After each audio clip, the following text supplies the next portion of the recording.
Hello friends and dear students, आज का हमारा टॉपिक है क्लोरप्रोमाजीन, जो कि एक एंटीसाइकोटिक एजेंट है।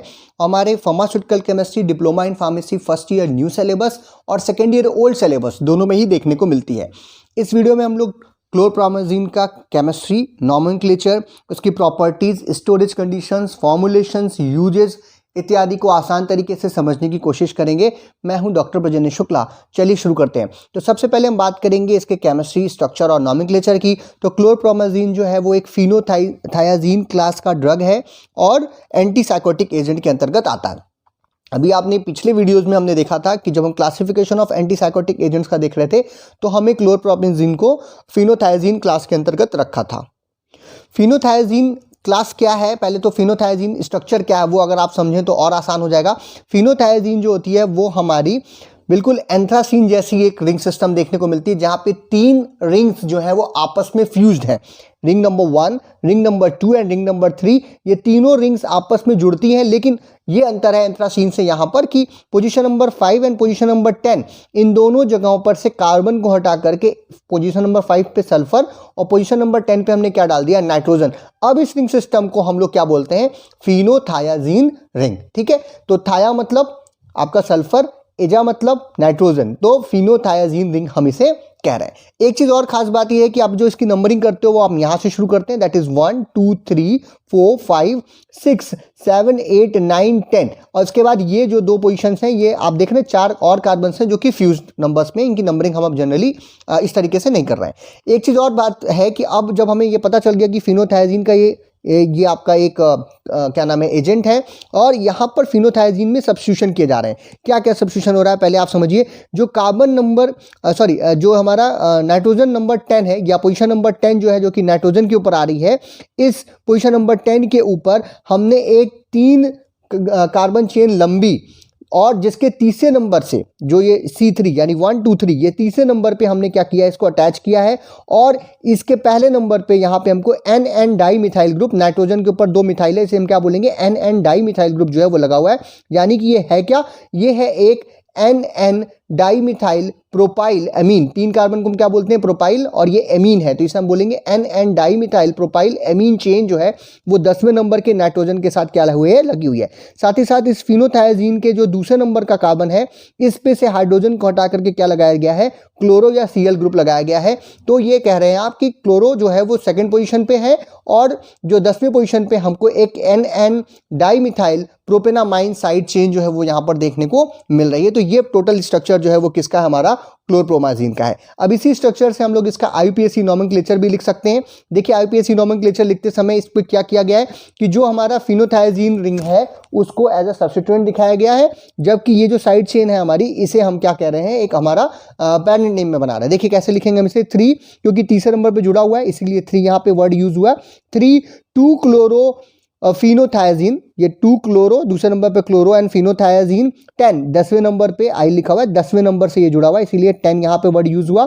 क्या जुड़ा है, NN, दैट इज N के ऊपर 2 बार मिथाइल है इसीलिए लिख रहे हैं NN। नंबरिंग जब नाइट्रोजन के ऊपर जुड़ता है तो उसे हम NN से दिखाते हैं। NN डाई मिथाइल, 2 बार है, डाई मिथाइल प्रोपेन, ये आपका 3 कार्बन की चेन है तो प्रोपेन, और उसके पहले नंबर पे एमीन है इसीलिए नाइट्रोजन होता है तो हम अमीन बोलते हैं, 1 एमीन। तो नाम क्या बना, 3 2 क्लोरो फिनोथायाजीन 10 आइल NN di methyl propane 1 amine. इसके अलावा कुछ और इसके कॉमन नेम्स भी हैं, जैसे कि क्लोरोप्रोमाजीन भी इसे हम बोलते हैं, 2 क्लोरोप्रोमाजीन भी हम इसे बोलते हैं, और N3 di methyl amino propyl 3 chloro phenothiazine के नाम से भी इसे हम लोग जानते हैं। तो IUPAC नॉमेनक्लेचर भी हो गया और कुछ कॉमन नेम्स भी हो गए। अब बात करते हैं इसके प्रॉपर्टीज़ की।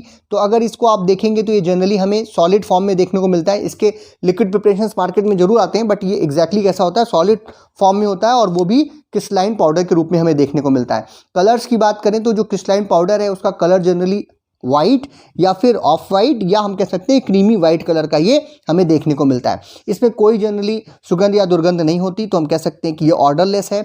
मेल्टिंग पॉइंट की बात करें तो 195 डिग्री सेल्सियस के करीब इसका मेल्टिंग पॉइंट होता है, बहुत ज़्यादा सॉल्युबल होता है वाटर में और अल्कोहल इत्यादि में। और एक खास बात यह है कि अगर हम लोग इसकी केमिकल प्रॉपर्टीज़ की बात करें तो अगर हम इसका ऑक्सीडेशन करने की कोशिश करते हैं कंसनट्रेटेड H2SO4 की प्रेजेंस में, तो ये रेड कलर के कॉम्प्लेक्स में कन्वर्ट हो जाता है, रेड कलर के जो पाउडर है उसमें कन्वर्ट होता है। और अगर कंसनट्रेटेड नाइट्रिक एसिड के साथ अगर हम इसकी ऑक्सीडेशन करते हैं तो ये हमें येलो कलर के जो है क्रिस्टल्स जो है वो प्रदान करता है। तो ये थे इसके कुछ प्रॉपर्टीज़ और उसकी कुछ खास बातें। अब बात करते हैं स्टेबिलिटी और स्टोरेज की। तो अगर ये डिकम्पोज होने लगता है, अगर हम लोग इसको लाइट के संपर्क में लेके आते हैं, लाइट के साथ इसका एक्सपोजर होता है या एयर के साथ जहाँ पे ऑक्सीजन है उसके साथ अगर इसका एक्सपोजर होता है तो इसका डिकम्पोजिशन हो जाता है और इसका जो कलर है वो वाइट से पहले येलो से फिर पिंक और दिन तक करता है तो फिर पिंक से वायलेट कलर तक में जनरली चेंज हो जाता है, यानी फाइनली इसका जो कलर है वो वायलेट कलर का हो जाता है, बैगनी कलर का हो जाता है। तो अगर इसका कलर चेंज हो रहा है, वाइट से येलो हो रहा है, येलो से पिंक हो रहा है या वायलेट कलर का हो रहा है, तो इसे आप कह सकते हैं कि इसका डिकम्पोजिशन जो है वो हो चुका है और ये अब पहले जैसा नहीं रहा। इसीलिए क्योंकि ये एयर और लाइट दोनों से डिकम्पोज हो जाता है, इस वजह से इसे हम जो स्टोर करते हैं तो इसे वेल क्लोज्ड, अच्छी तरीके से क्लोज किए गए air tight light resistant containers के अंदर इसको हम लोग पैक करते हैं जहां पे लाइट जो है वो अंदर तक ना जा पाए। फार्मास्यूटिकल फॉर्मुलेशंस की बात करें तो क्लोप्रोमाजीन HCl ये हमें क्लोप्रोमाजीन हाइड्रोक्लोराइड के फॉर्मेट में जनरली देखने को मिलता है। फिर भी अगर आप देखें तो ये क्लोरप्रोमाजीन हाइड्रोक्लोराइड इंजेक्शन के रूप में इंडियन फार्माकोपिया में, क्लोरप्रोमाजीन की tablet Indian pharmacopoeia British pharmacopoeia में, क्लोरप्रोमाजीन के इंजेक्शंस ब्रिटिश फार्माकोपिया में, chlorpromazine oral solutions British pharmacopoeia के हिसाब से, और इंडियन फार्माकोपिया ब्रिटिश फार्माकोपिया में क्लोरप्रोमाजीन कैप्सूल के रूप में भी हमें देखने को मिलता है। यूजेस की बात करें तो ये हमने पहले स्टार्टिंग में ही कहा कि ये एक एंटीसाइकोटिक एजेंट है। एंटीसाइकोटिक एजेंट वो एजेंट्स होते हैं जो कि व्यक्तियों में साइकोसिस यानी जो मेंटल पेशेंट्स हैं जिनको मेंटल इलनेस हो रही है, जो कि सही तरीके से बिहेव नहीं कर पा रहे हैं, सोच नहीं पा रहे हैं, जो कि नॉर्मल व्यक्तियों की जैसा व्यवहार नहीं कर रहे हैं, वैसे व्यक्तियों के इलाज में मतलब ऐसी प्रॉब्लम के इलाज में इसका प्रयोग किया जाता है। इसमें भी जनरली हम देखें तो साइजोफ्रेनिया के इलाज में, साइजोफ्रेनिया एक कंडीशन होती है जहाँ पे जो व्यक्ति है उसकी जो सोचने की क्षमता है, जो फील करने की क्षमता है, जो उसके बिहेव करने की क्षमता है, जो प्रॉपरली एक व्यक्ति को कहा जाता है कि इंसान की जो प्रॉपर्टीज़ हैं उससे उसकी प्रॉब्लम शुरू हो रही है और वो नहीं कर पा रहा है, ठीक से नहीं कर पा रहा है, ऐसी कंडीशन को हम कहते हैं साइजोफ्रेनिया। इसके अलावा ये एंटीसाइकोटिक एजेंट के रूप में हाइपोमेनिया और मेनिया के कंडीशंस में भी दिया जाता है। मेनिया या हाइपोमेनिया जो है वो आप कह सकते हैं कि मूड के ऊपर है कि कैसा अजीब सा मूड व्यक्ति का हो रहा है, हाइपर एक्टिव हो रहा है, वो बाइपोलर डिसऑर्डर्स के अंतर्गत ये सारी प्रॉब्लम्स जो हैं वो आती हैं। वो दो तरीके की बातें करने लगता है, दो तरीके का सोचने लगता है, काफ़ी कंफ्यूज हो जाता है, तो इस तरीके की कंडीशन को हम लोग हाइपोमेनिया या मेनिया कहते हैं। इसके साथ ही साथ ऑर्गेनिक साइकोसिस और फंक्शनल साइकोसिस के जो एजिटेशंस हैं, एजिटेशन का मतलब है व्याकुलता, व्याकुलता किसी व्यक्ति के अंदर आ रही है, वो व्याकुल हो रहा है, घबरा रहा है।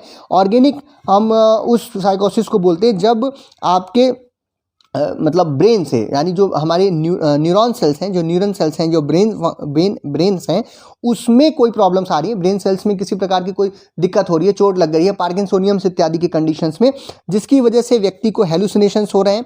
हेलुसिनेशंस होने का मतलब है कि कुछ फिजिकल प्रॉब्लम हो रही है, मतलब ब्रेन में कुछ फिजिकल प्रॉब्लम है। हेलुसिनेशन का मतलब होता है कि वो कोई चीज़ ऐसी सोच रहा है, ऐसी चीज़ें देख रहा है, ऐसी चीज़ों के बारे में सुन रहा है, उसको टच करने की बात कर रहा है या टेस्ट या स्मेल की बात कर रहा है, जो चीज़ एग्जैक्टली प्रेजेंट ही नहीं है, इसे हम कह सकते हैं हेलुसिनेशंस। या फिर डेलुसिनेशंस उसको देखने को मिलता है, यानी कि क्या सच है क्या झूठ है, इसके बीच में वो आप कह सकते हो कि अंतर नहीं कर पा रहा है। तो ऐसी कंडीशंस को हम कहते हैं ऑर्गेनिक साइकोसिस। और फंक्शनल साइकोसिस क्या होती है, ये भी एक प्रकार का प्रॉब्लम ही है, साइकोसिस ही है, यानी कि मेंटल इलनेस ही है, बट यहाँ पर किसी प्रकार की कोई न्यूरोलॉजिकल डिफेक्ट्स नहीं देखने को मिलते, ब्रेन इत्यादि में कोई प्रॉब्लम देखने को नहीं मिलती, कोई फिजिकल पैथोलॉजी जो है वो हमें नहीं समझ में आती, तो हम उसे हम क्या करते हैं फंक्शनल साइकोसिस के अंतर्गत उसे रखते हैं।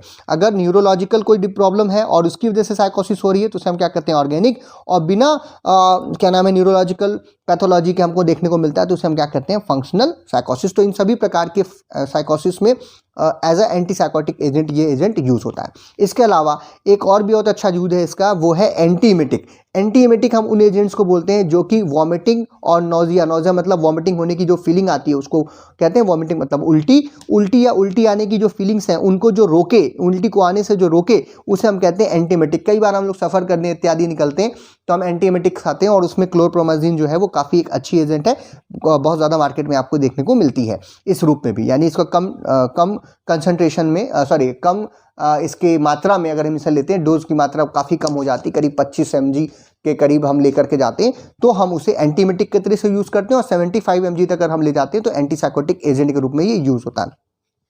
अदर बार्बिट्रेट क्लास की जो ड्रग्स हैं, जो एनाल्जेसिक्स हैं, उनके साथ भी ये जुड़ करके यूज़ किया जाता है और कई बार सेडेशन इत्यादि देने के काम में भी ये ड्रग आती है, क्योंकि ये भी एक सीएनएस को क्या करती है, डिप्रेस करती है। साथ ही साथ ये एक वैसोडायलेटर भी है, जिसकी वजह से ये एलिवेटेड ब्लड प्रेशर, यानी किसी व्यक्ति का ब्लड प्रेशर हाई है तो उसको रिड्यूस करने में, उसको कम करने में काम में आता है। साथ ही साथ ये सलाइवरी ग्लैंड्स में और जो गैस्ट्रिक ग्लैंड्स के जो सिक्रीशंस हैं, जो आपके सलाइवा में, जो आपके माउथ से निकल रहा है, या जो आपके स्टमक से जो गैस्ट्रिक जूसेस निकल रहे हैं, उनके सिक्रीशंस को भी क्या करता है, रिड्यूस करने के काम में आता है। साथ ही साथ इसके अंदर कुछ लोकल एनेस्थेटिक प्रॉपर्टीज भी देखने को मिलती हैं, क्योंकि ये भी एक सीएनएस डिप्रेसेंट की तरीके से या सेडेशन की तरीके से कार्य करता है। मार्केटेड प्रोडक्ट्स की बात करें, मार्केटेड ब्रांड्स की बात करें तो क्लोरप्रोमाज़िन, क्योंकि अब एक आप कह सकते हो जेनरिक एजेंट है, तो काफ़ी सारी कंपनियां इसी नाम से इसको मार्केट में लेकर के आती हैं। इनके टैबलेट एंड कैप्सूल्स जैसे कि सन फार्मा है, निकोलस फार्मा है और भी अदर कंपनियां हैं। कुछ कंपनियां अभी भी इनको ब्रांड नेम्स के इत्यादि से भी बेचते हैं, जैसे कि मेगाटेल है जो कि टैबलेट और कैप्सूल के फॉर्मेट में और इंजेक्शंस के फॉर्मेट में भी देखने को मिलता है, जो कि इंटास फार्मास्यूटिकल्स लिमिटेड बनाती हैं। सन प्राजीन के नाम से सन फार्मा इसको तो क्लोरप्रोमाज़िन के नाम से बनाती है और सन प्राजीन के नाम से भी बनाती है, टैबलेट कैप्सूल्स इस तरीके से आते हैं। साइकोट्रॉपिक इंडिया जो है वो काफ़ी बड़ी एक ब्रांड कंपनी है जो कि एंटीसाइकोटिक एजेंट्स का प्रोडक्शन करती है। वो इसे क्लोजीन के नाम से टैबलेट के रूप में मार्केट में लेकर के आती है, और भी बहुत सारे ब्रांड्स हैं जैसे लार्जासेटिल है, क्लोराजीन है, कोपामाइड है और भी बहुत सारे जो ब्रांड नेम्स हैं वो मार्केट में आपको देखने को मिलते हैं। तो ये था आज का हमारा टॉपिक क्लोरप्रोमाज़िन, जिसके बारे में जो आपके सिलेबस के हिसाब से चीज़ें थी वो हमने बताने की कोशिश की। फिर भी अगर आपके कोई प्रश्न हो तो आप कमेंट बॉक्स में लिख सकते हैं, हम उसको आंसर करने की कोशिश करेंगे। अभी तक आपने हमारा ऐप जो है वो डाउनलोड नहीं किया है या उसको नहीं चेकआउट किया है तो प्लीज़ उसे चेकआउट करें। उसका नाम है doctor PKS doctor MPS classes, उसका लिंक आपको डिस्क्रिप्शन में मिल जाएगा, और साथ ही साथ आप इसको इसी नाम से सर्च भी कर सकते हैं प्ले स्टोर पे और वहाँ से डाउनलोड भी कर सकते हैं। वीडियो आपको अगर पसंद आया हो तो इसे लाइक कीजिए, अपने फ्रेंड्स में शेयर कीजिए, चैनल पर नया हो तो चैनल को सब्सक्राइब कीजिए। इस वीडियो का जो PDF का लिंक है वो भी आपको डिस्क्रिप्शन में मिल जाएगा। वीडियो को देखने के लिए पुनः बहुत बहुत धन्यवाद।